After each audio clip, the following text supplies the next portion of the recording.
ভাগ্য, কর্ম আর বুদ্ধি, এই তিনটি শব্দই মানুষের জীবনকে গড়ে তোলে। কখনো কি আপনার মনে হয়েছে সব চেষ্টা করার পরেও কিছু মানুষের জীবন বদলায় না? আবার কেউ কেউ অল্প চেষ্টা করেই সাফল্যের শিখরে উঠে যায়। তখন আমরা দীর্ঘশ্বাস ফেলে বলি, সবই ভাগ্যের খেলা। কিন্তু সত্যি কি তাই? নাকি আমরা কিছু গভীর সত্যকে না বুঝেই ভাগ্যকে দোষ দিই? এই প্রশ্নের উত্তর লুকিয়ে আছে এক আশ্চর্য ঘটনার মধ্যে। একদিন এক জ্ঞানী সন্ন্যাসীর কাছে তিনজন মানুষ এলো। প্রথমজন বলল, মহারাজ, সবই ভাগ্য, যা লেখা আছে তা হবেই। মানুষ যতই চেষ্টা করুক, ভাগ্যের বাইরে কিছুই করতে পারে না। দ্বিতীয়জন বলল, না না, সবই কর্ম, আমি পরিশ্রম করলে ভাগ্য বদলাবেই, ঘাম ঝরালে ফল পাবই। তৃতীয়জন কিছু বলল না, সে চুপচাপ দাঁড়িয়ে রইল। তার চোখে ছিল গভীর চিন্তা। সন্ন্যাসী তখন মৃদু হেসে একটি প্রদীপ জ্বালালেন, তারপর হঠাৎ সেটি নিভিয়েও দিলেন। চারপাশ অন্ধকার হয়ে গেল।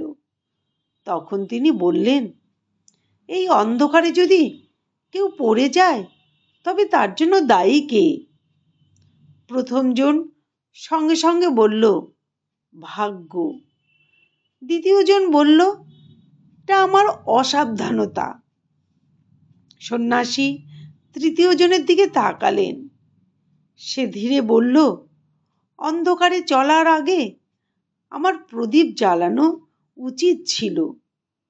আমি যদি বুদ্ধি ব্যবহার করতাম, তাহলে পড়তাম না। সন্ন্যাসীর মুখে তখন শান্ত হাসি।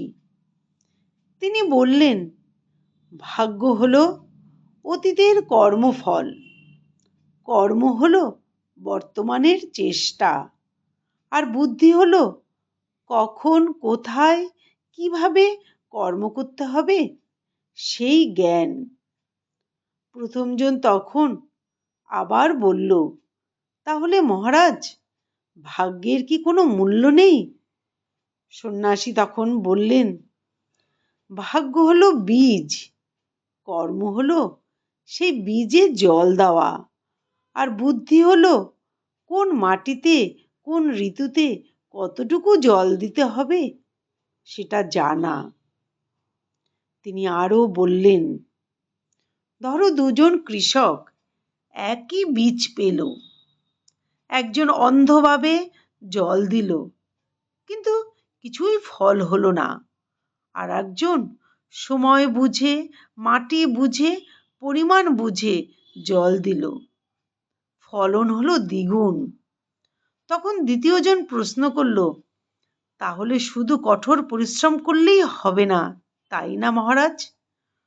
সন্ন্যাসী তখন বললেন, অনেকেই কঠোর পরিশ্রম করে, কিন্তু ভুল সিদ্ধান্তে সব হারায়। আবার কেউ কেউ অল্প কর্ম করেও সঠিক বুদ্ধির জন্য জীবনে জয়ী হয়। তিনি থেমে বললেন, বুদ্ধিহীন কর্ম বৃথা, আর কর্মহীন বুদ্ধি নিষ্ফল, আর ভাগ্য এই দুটোরই অধীন।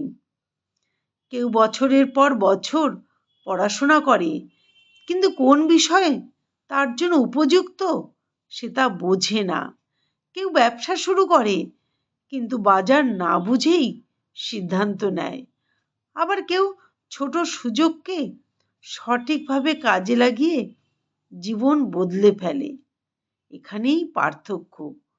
কর্ম সবার আছে, কিন্তু সঠিক বুদ্ধি সবার নেই। আজ যদি জীবন কঠিন লাগে, ভাগ্যকে দোষ দেওয়ার আগে নিজেকে প্রশ্ন করুন, আমি কি আমার বুদ্ধিকে ঠিকভাবে ব্যবহার করেছি?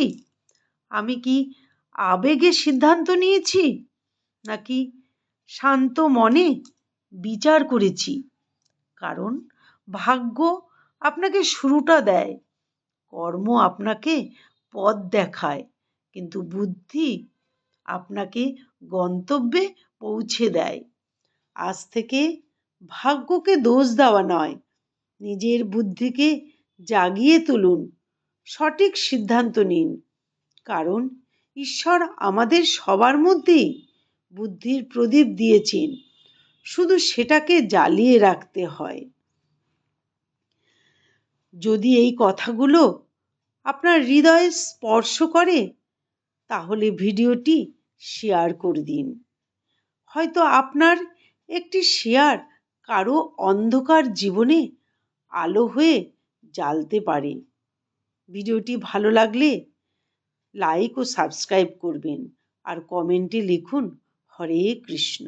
নমস্কার, ধন্যবাদ।